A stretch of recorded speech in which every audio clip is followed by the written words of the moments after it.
All right. Okay. This video is for reflectiveness. It's our principle 7, our last process called the Beyond, and it's about embodiment. What's called reflective embodiment. So I'll start off with saying I had an interesting meditation a couple of days ago, and what came to me, I was doing shamanic drumming. It's a practice that I do, and this wonderful image came to me of this little glowing figure that I'll call Little Buddha, and I'd never seen it before in any of my meditations. I meditate quite frequently, and it was so powerful because the kind of message I drew from it was how to be in kind of euphoric bliss during times of trouble, and how to engage with things that seem uncertain and kind of beyond control. And so with that, I'd like to show you a couple of slides quickly, and then if you have any questions, we can do that.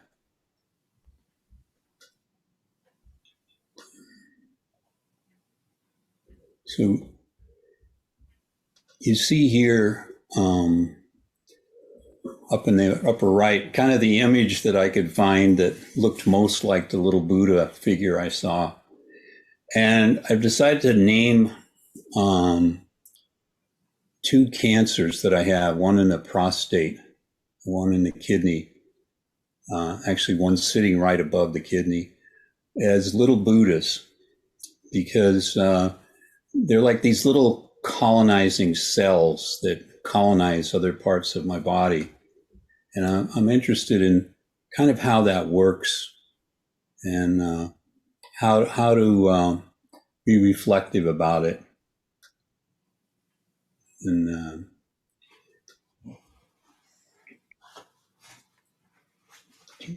getting the slide to go to the next image.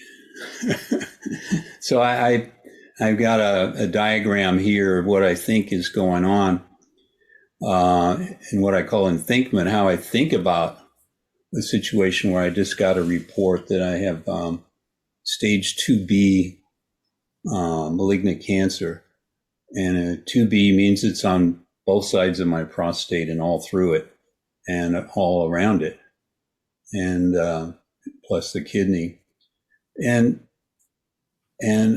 sort of I make these associations that I call Enthinkment in my mind, but I'm also dealing with the sense making of all the information that I'm being given and making an instant sense of it. And at the bottom there, the quantumness.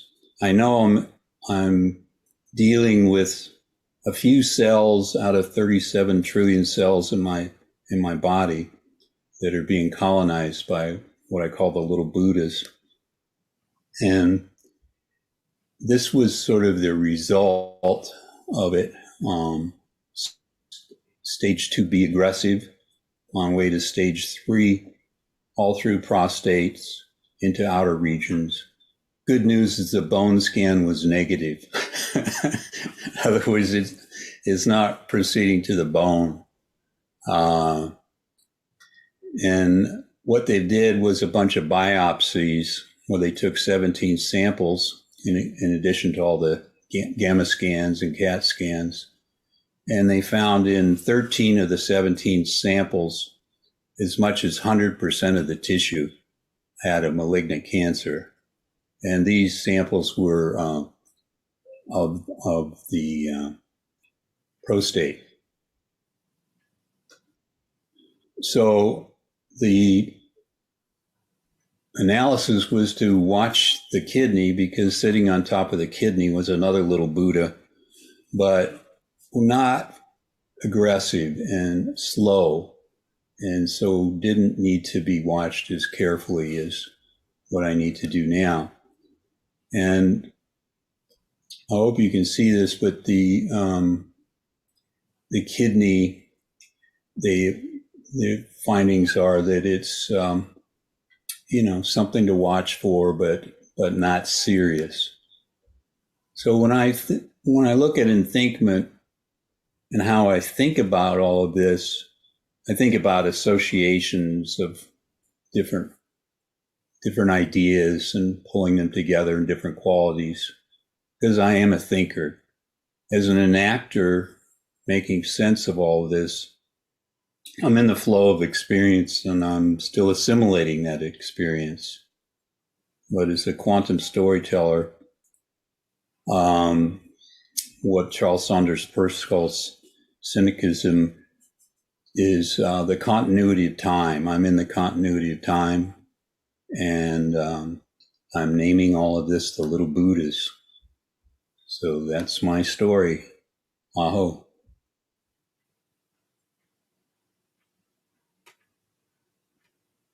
Thanks for sharing that, David. And I can see it's a good thing in the process for you, of course, but actually also for me. I can say that you tell, and I love the vision of the little Buddha instead of the evil cell, or I mean, you can have many images. But also your way to see that, of course, this is the fact. So I'm watching it. I'm actively watching it, and I can see you made it alive. So it's not something. It's not. It can change, and of course to the better. And I'm just so happy that it's not in the bones. Me too. I mean, of course, and of course, in this situation, you will be, you of course, you're happy for what is not. That's so natural. But I think I was touched, but I also like the way that instead of we have to ask, or people are afraid of asking, or that and I can see, of course, reflection and process, and not really to call the model, but that doesn't matter, because I think you made the point, and so thanks for that. Yeah, I see true storytelling kind of in the middle of all this, what's true and what's not true, and how to proceed. And thank you.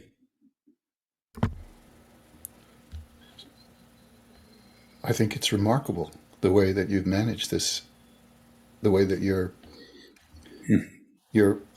walking the talk. And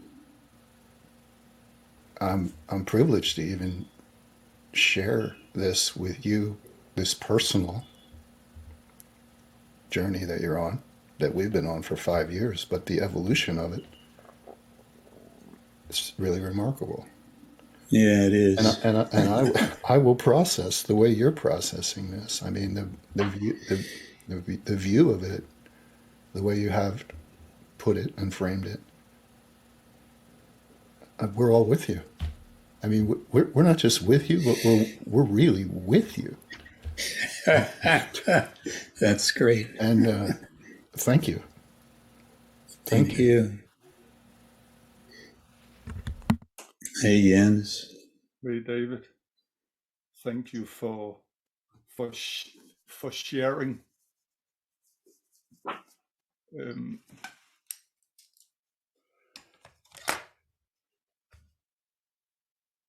You have been in my thought, the last week or so, and and I really hope that that everything will turn out. But I like the way that you front it, and what more can we do? And as Jim say that we are with you, and yeah, and they ask, what now? What's the... Oh yeah, what now? Well, Gracie and I were at the doctor's, and very nice man, and really explained everything, and of course we'll do more expert opinions and things like that. But it looks like, the good news is I'll probably be around another 20 years, and they can radiate the prostate, and get what's in it and what's surrounding it, the little Buddhas, and see if they go into remission, etc. And then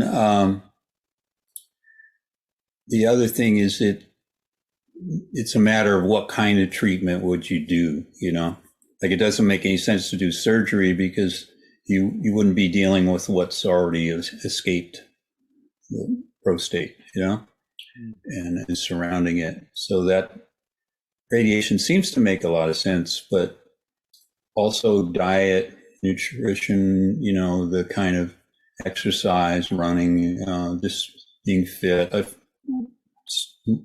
I really restarted my Tai Chi and Qigong and all that stuff to, because it really does help. But the main thing, like the doctor was saying, is it's kind of like how you go through the experience. If you go through it, with a good attitude, your health is going to be a lot better. So it just makes good sense to go through it that way. So anyway, we'll be looking at whether regular radiation or whether the proton radiation and things like that are the best choice, and if there's some other kind of new approach. But I want to get it all done so I can come and visit you all in person, live and in person. So, Gracie, did you have anything to say?